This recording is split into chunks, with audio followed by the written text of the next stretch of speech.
We're starting our day in Tower, Minnesota, which is the coldest city in the lower 48 with the lowest average winter temperatures. Another thing Tower is known for is a small railroad museum in the old depot, now run by the local historical society.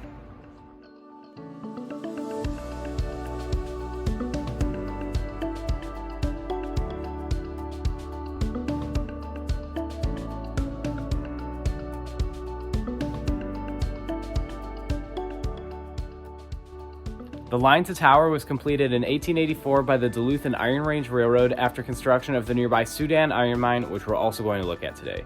The new passenger depot was constructed in 1916 with the railroad's attempt to promote tourism on the nearby Lake Vermillion.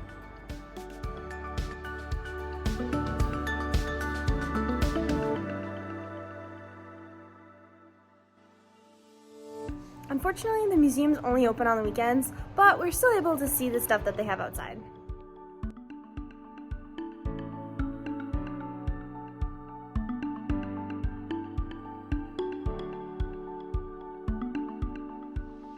The park we're exploring today is the Lake Vermilion Sudan Underground Mine State Park, Quite a mouthful.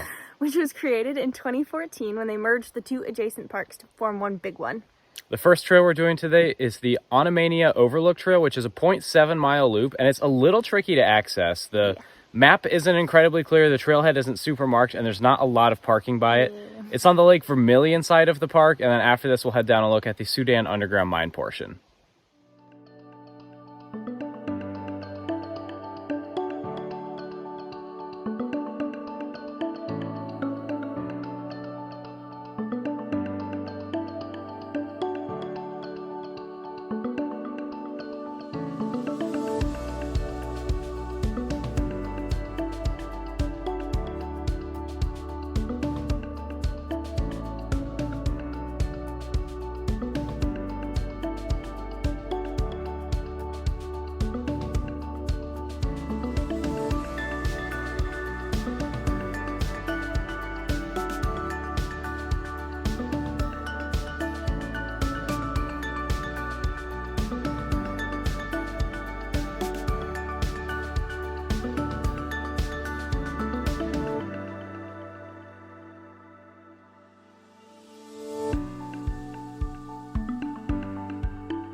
One thing that's nice about this trail being on a peninsula is how almost anywhere you look, there's going to be awesome views of Lake Vermilion.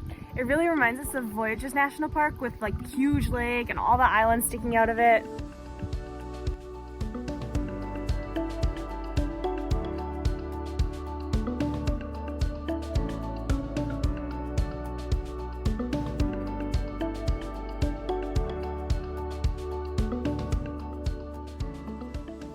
Our next stop in the park is the Soudan Mine, which opened in 1884 and is Minnesota's oldest and deepest iron mine, with 27 shafts extending more than 2,500 feet into the ground. The mine closed in 1962 and was donated to the state of Minnesota for educational purposes. Normally they offer underground mine tours, which we really wanted to do, but unfortunately they're closed for shaft renovations right now.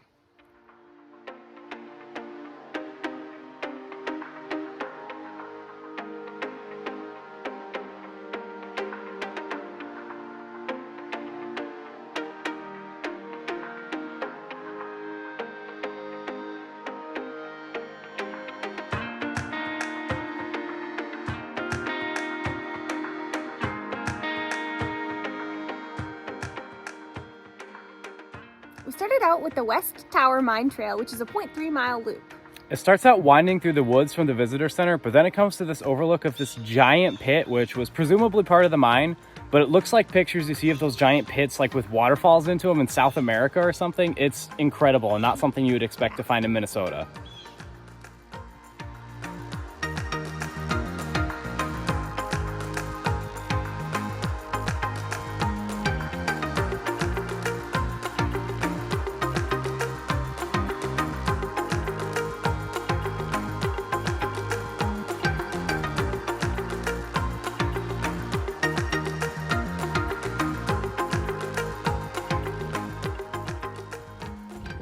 They have a bunch of the old mining structures and complexes around the visitor center just open for you to explore. It's super fun.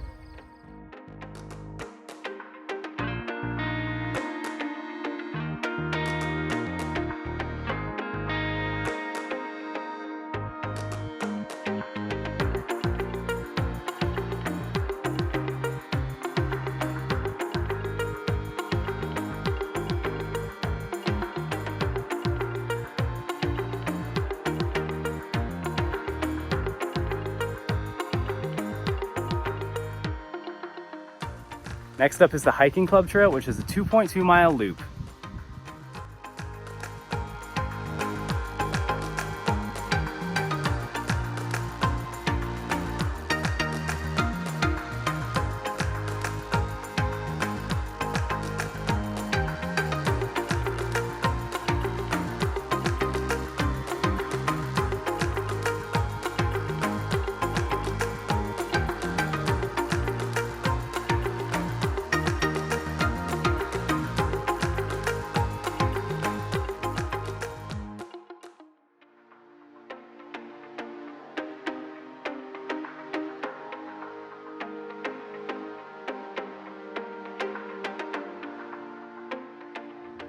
That'll conclude our time at Lake Vermillion Sudan Underground Mine State Park. It's a really beautiful area with a lot of rich history, and we're definitely going to have to come back to do the underground mine tours when those open.